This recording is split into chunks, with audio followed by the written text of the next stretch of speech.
Hey guys, what's up? Welcome back to my channel. This is Nudula. So in today's video, I'm gonna talk about how can you crack NEET in last 7 days. Generally बताऊँ तो you cannot. Yes, it's the truth that you have to accept right now. अगर आप अभी start कर रहे हो, so you cannot crack it in the last 7 days. हाँ, अगर आपका syllabus already हो चुका है and you just have to revise things by doing some certain things, you can improve your marks. But you cannot literally grow from 0 to 720 in just 7 days. And stress लेना बंद कर दो because अगर आपके 300 number 400 number 500 number भी आ रहे होंगे और आप स्ट्रेस लोगे so it can cost you a lot. आप 100 से नीचे आ सकते हो, 200 से नीचे आ सकते हो. So that's a thing that you shouldn't. And I've written a few more things that आपको जो नहीं करनी चाहिए इस टाइम पे सबसे ज़्यादा इंपॉर्टेंट होगा आपके लिए अगर आप उन चीज़ों को ना करो तो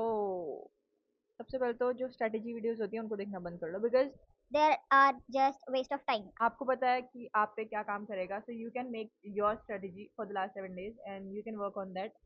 अपने अकॉर्डिंग अदरवाइज कोई और आपको आके बताएगा एंड आप उस पर काम करोगे एंड उससे आपका पेपर अच्छा जाएगा is a myth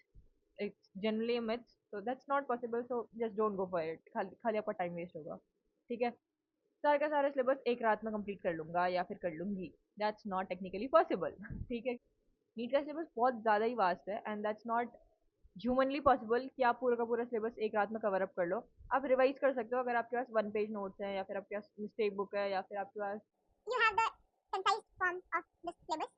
so you can do that otherwise it's not possible don't feel guilty about जो आपका नहीं हुआ है just जो आपको आता है this is another point कि आपको जो भी आता है उस चीज़ को बार बार रिवाइज कर लो तो you will be done for it because panic से अच्छा है कि आप कॉन्फिडेंटली वो चीज़ें कर लो जो आपको ऑलरेडी आती है next we have is sleep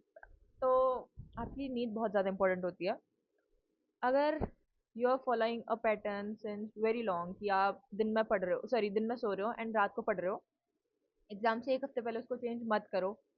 just no कि आप 2 से 5 जो एग्जाम का टाइम होता है हमारा उस टाइम पे आप आराम से उठ के पेपर लिख सको इतना आप अटेंटिव हो उस टाइम पे बट उससे ज़्यादा बहुत ज़्यादा अपने स्लीप शेड्यूल को चेंज मत करो बिकॉज उसकी वजह से आपकी बॉडी में चेंजेस आएंगे एंड पेपर उससे अफेक्ट हो सकता है बाकी उसके अलावा अपनी स्लीप कंप्लीट करके ज़रूर जाना 8 घंटे की नींद पूरी लेके जाना खाना अच्छे से खा के जाना यार यही ऐसी कुछ चीज़ें थी जो मेरे को बतानी थी बाकी obviously I know that UL is the exam and even if not just know that your worth is a lot bigger than a rank like literally I have given NEET and मैं अब इस loop से बाहर आ चुकी हूँ जब आप इस लूप से बाहर आओगे तब आपको लगेगा कि NEET कितनी छोटी चीज़ है लाइफ में इससे भी बहुत ज़्यादा बड़ी चीज़ें हैं जो मैटर करती हैं